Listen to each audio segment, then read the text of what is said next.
Assalamualaikum warahmatullahi wabarakatuh. Hai teman-teman semuanya.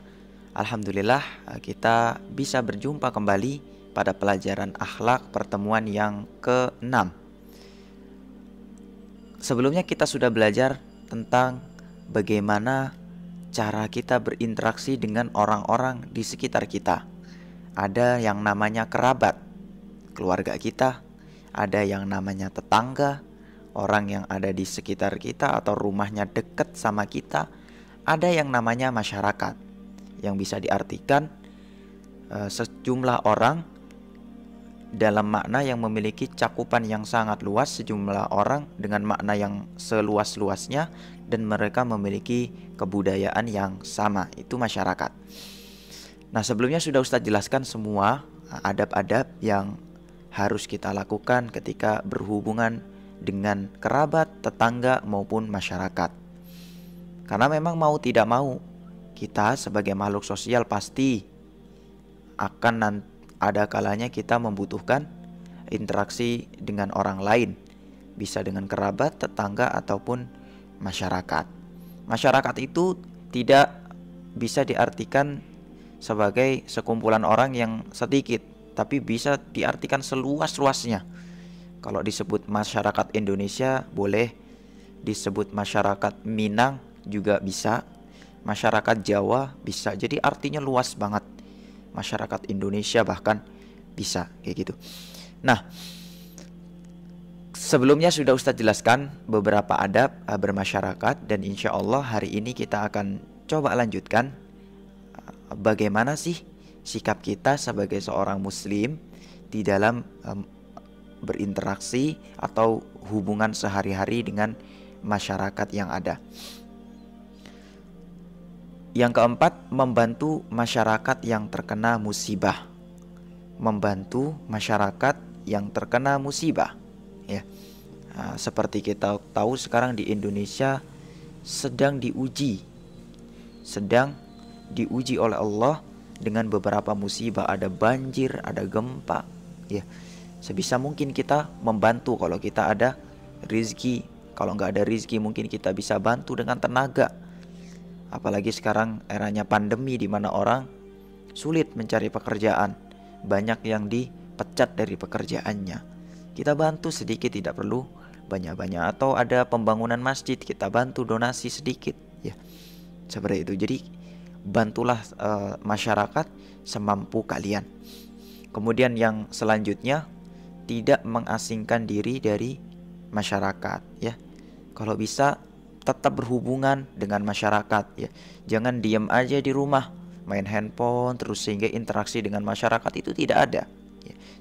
Padahal Nabi SAW bersabda, al-mu'minul ladzi yukhalitun nas wa yasbiru ala adahum a'zamu ajran minal ladzi la yukhalitun nas wa la yasbiru ala adahum. Seorang mukmin yang bergaul di tengah masyarakat dan bersabar terhadap gangguan mereka itu lebih baik daripada seorang mukmin yang tidak bergaul di tengah masyarakat dan tidak bersabar terhadap gangguan mereka. Jadi itu lebih baik, ya, kita berhubungan dengan orang lain daripada kita di rumah aja tidak berhubungan dengan orang lain. Kemudian yang keenam, tidak menyakiti dan meresahkan masyarakat, ya. Baik dengan perkataan maupun perbuatan. Perkataan misalnya, jangan berkata-kata sesuatu yang nanti bikin gaduh masyarakat, ya. Mengatakan sesuatu yang bikin rame, mengatakan sesuatu yang buruk, yang kontroversi sehingga menimbulkan keresahan. Atau perbuatan, melakukan perbuatan buruk yang itu bertentangan dengan nilai-nilai yang ada di masyarakat. Kemudian yang ketujuh, berdakwah kepada masyarakat dengan cara yang lembut, ya. Kalau kita mau berdakwah, caranya harus lembut, ya. Seperti dakwahnya Nabi Muhammad SAW. Allah berfirman dalam surat Al-Imran, "Fabima rahmatim minallahi lintalahum." Dengan sebab rahmat Allah lah engkau wahai Muhammad bisa berlaku lembut kepada mereka. Walau kunta faddon ghalidhal qalbi lanfaddu min haulik. Kalau seandainya kamu keras, hatimu keras, kamu tidak lembut, maka mereka akan lari dari dakwahmu, lari darimu. Jadi berdakwah harus harus lembut. Kalau mengajak orang harus lembut dengan cara yang baik, tidak teriak-teriak kamu salah, kamu sesat. Tidak begitu, ya.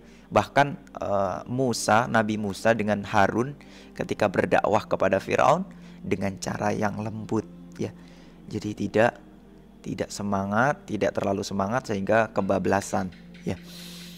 Kemudian juga berdakwah ini tidak hanya sebatas harus jadi ustadz, tidak. Berdakwah itu siapapun bisa, ya.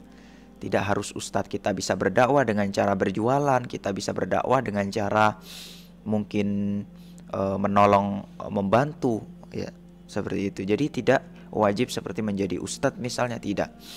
Kemudian yang ke-8, bersabar dan introspeksi diri ketika mendapat perlakuan yang kurang baik dari masyarakat, ya. Jadi kalau memang ternyata qadarullah dakwah kita ditolak, kita yang pertama harus dilakukan adalah bersabar. Kemudian yang kedua introspeksi diri. Barangkali ada yang keliru dengan cara dakwah kita sehingga dakwahnya ditolak oleh masyarakat. Tapi ternyata seandainya memang ditolak dan tidak ada yang salah dari dakwah kita, maka yang perlu dilakukan hanya bersabar. Karena Nabi Muhammad sendiri ditolak dakwahnya, padahal beliau seorang nabi. Para nabi itu banyak diusir, banyak ditolak dakwahnya. Tapi apa? Fasobrun jamil, ya. Kesabaran yang indah. Seperti itu. Hada wallahu taala ala wa alam. Dicatat apa yang ada di layar. Setelah ini ada tugas, kalian kerjakan semampu kalian. Kita akhiri dengan doa kafaratul majlis. Subhanakallahumma wa bihamdika, asyhadu an la ilaha illa anta, astaghfiruka wa atubu ilaik. Wassalamualaikum warahmatullahi wabarakatuh.